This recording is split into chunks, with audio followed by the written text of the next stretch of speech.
Good morning class.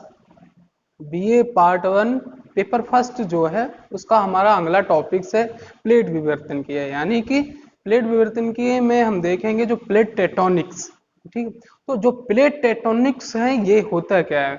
जैसे कि हमारी पृथ्वी कितने उसका त्रिज्या है यानी कि 6371 की गहराई पर हम जा सकते हैं, यानी कि रेडियस है। तो इस प्रकार से हम देखते हैं जैसे कि हमारा ये ग्लोब है। ठीक है, जो ये भाग है,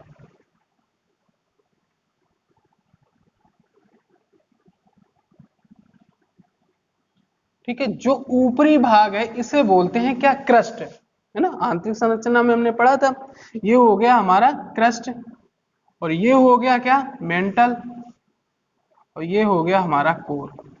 जो ये है ये कहाँ तक जाता है, 100 km यानी 100 किलोमीटर तक, ये 2900 किलोमीटर तक, ये 6371। ठीक है, अब जो हमने बताया था पृथ्वी की आंतरिक संरचना में कि जो मेंटल भाग है,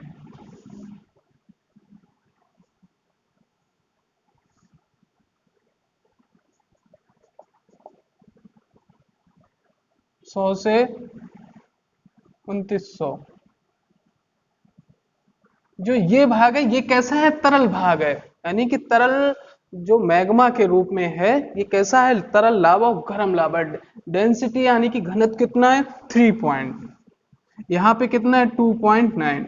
जो ये क्रस्ट भाग है, जो ऊपरी प्रॉपर्टी जिसे बोलते हैं, जो पृथ्वी के ऊपरी जैसे स्थल मंडल और जल मंडल यानी कि महासागरीय महाद्वीपीय प्लेट में क्या है, जो मिला हुआ। अब बात आती है जो महाद्वीपीय प्लेट है कि यहाँ पे तो बहुत सारे पर्वत होंगे इस तरह से, और ये महाद्वीप होंगे, और ये सागर होंगे।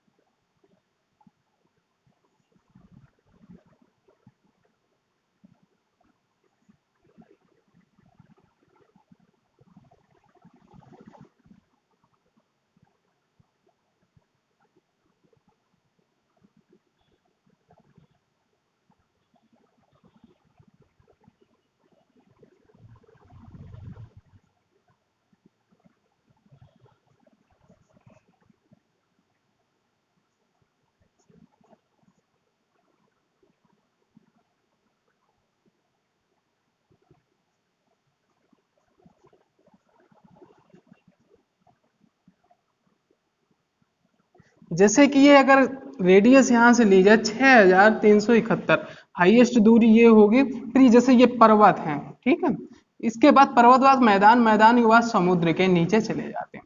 जो ये भाग है ये क्या है, हमारा मैग्मा। जो ये प्लेट है यहाँ पे मात्र कितना वेरिएशन रहता है, 5 किलोमीटर का। जो मैरियाना ट्रंच 11,000 जो किलो मतलब 11,000 मीटर तक की गहराई है, जो ट्रंच जिसे बोलते हैं यानी कि गर्त, वहां पे कितनी कम से कम दूरी होगी, 5 किलोमीटर। तो ये इसे बोलते हैं क्या, क्रस्ट।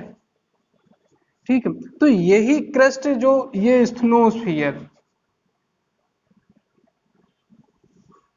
इसे बोलते हैं एथनोस्फियर।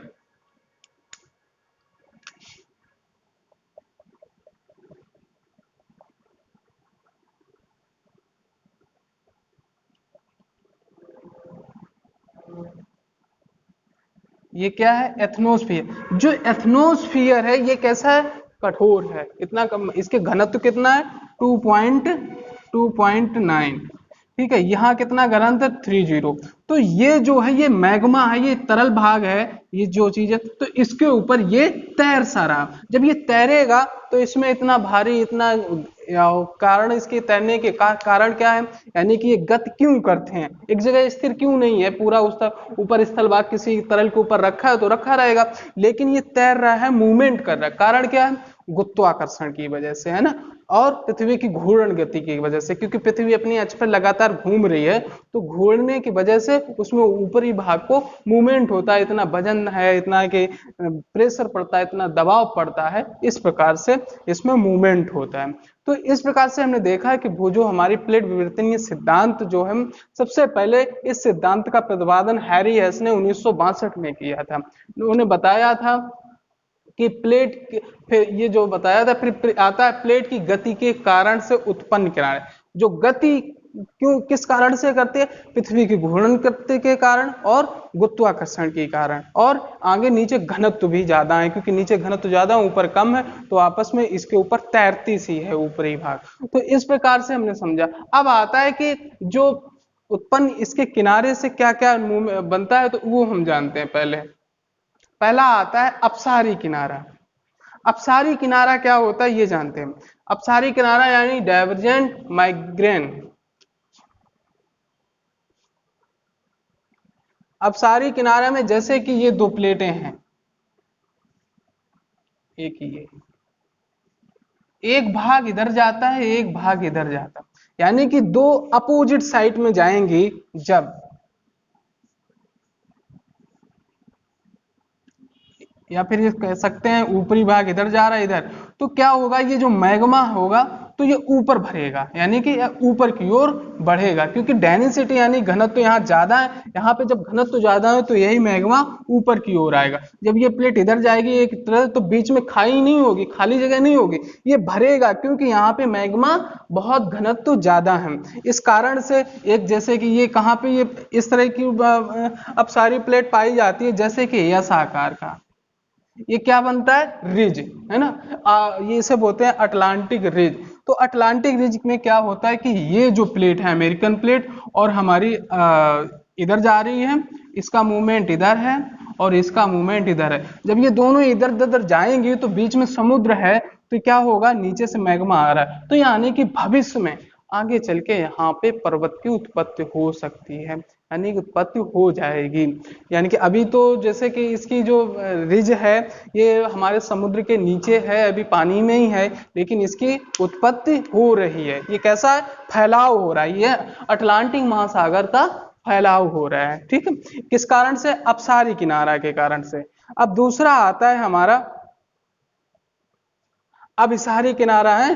तो अभिसारी किनारा में हम पढ़ेंगे कन्वर्जेंट मार्जिन। ठीक है, कन्वर्जेंट मार्जिन में क्या होता है, ये बहुत विनाशकारी भी होता है। ठीक है, ये किनारे कैसे होते हैं, बहुत ही विनाशकारी होते हैं। तो इससे क्या होता है, जैसे कि ये एक प्लेट है और एक ये प्लेट है, जब वो एक दूसरे से टकराती हैं प्लेटें, जैसे ये अभिसारी किनारा है, तो इससे क्या होता है, एक प्लेट इधर आ रही है, एक प्लेट इधर आ रही है, जब ये दोनों प्लेटें टकराएंगी तो इससे भूकंप, ज्वालामुखी, इन सबों की उत्पत्ति भी होती है, और सबसे ज्यादा इसीलिए विनाशकारी होती है। भूकंप किन कारणों से आता है, जब प्लेटें एक दूसरे से टकराती हैं। जैसे कि प्रशांत प्लेट हमारी ये है, ठीक है, अब एक प्लेट ये इधर जा रही है और ये प्लेट इधर आ रही है, तो बीच में प्रशांत दोनों तरफ से प्रेशर पड़ रहा है ना।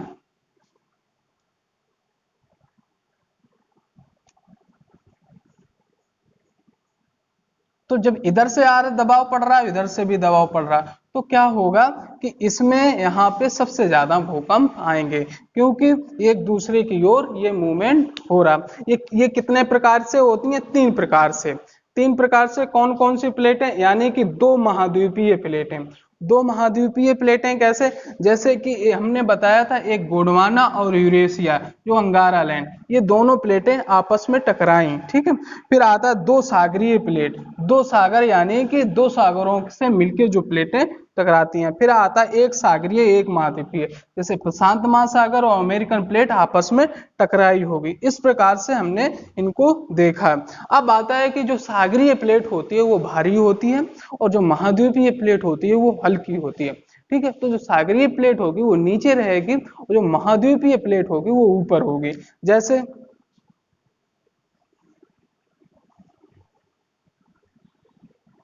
ये कैसी है, सागरी, ये कैसी होगी, भारी, ये होगी महाद्वीप, हल्की। तो ये प्लेट नीचे जाएगी, जब ये नीचे जाएगी तो यही मैग्मा उठ के ऊपर उत्पत्ति होती, तो ये पर्वतों का निर्माण करती है, जैसे ये राकी और एंडीज। ये कैसी है? प्रशांत महासागर। ये यहाँ भारी प्लेट है, और ये जैसे यहाँ पे प्रेशर पड़ेगा तो ये प्लेट ऊपर की ओर आएगी। तो इस प्रकार से हमने अपसारी किनारों के बारे में जाना जब एक दूसरे की ओर होते। अब रूपांतरण भ्रंश, रूपांतरण भ्रंश में हम देखेंगे जैसे रिफ्ट वैली है ना, तो इनका जैसे निर्माण होता है। इस कारण में क्या होता है, जैसे कि ये दो प्लेटें हैं, एक इधर जा रही है और एक इधर आ रही है, यानी कि बगल से खिसक के इस तरह से इधर से निकल जाती हैं प्लेटें। इस तरह से क्या होती है? रूपांतरण या किनारा, जैसे रिफ्ट वैली। जैसे कि ये हमारा रिफ्ट वैली है, ये इधर जा रही है और इधर जा रही, तो यहाँ पे इस पे स्क्रैच हो जाती है, तो इस प्रकार से हम देख सकते हैं।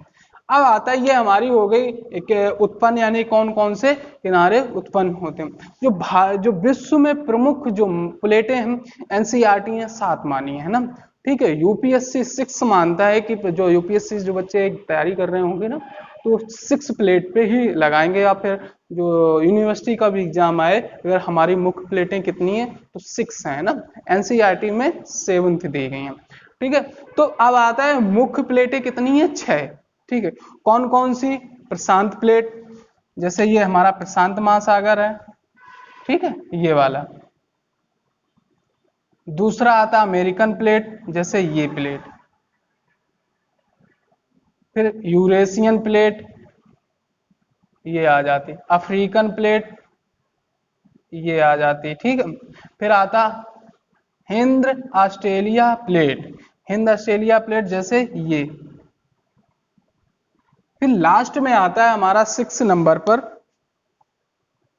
दक्षिणी ध्रुव या आर्कटिक, जो ये प्लेट है।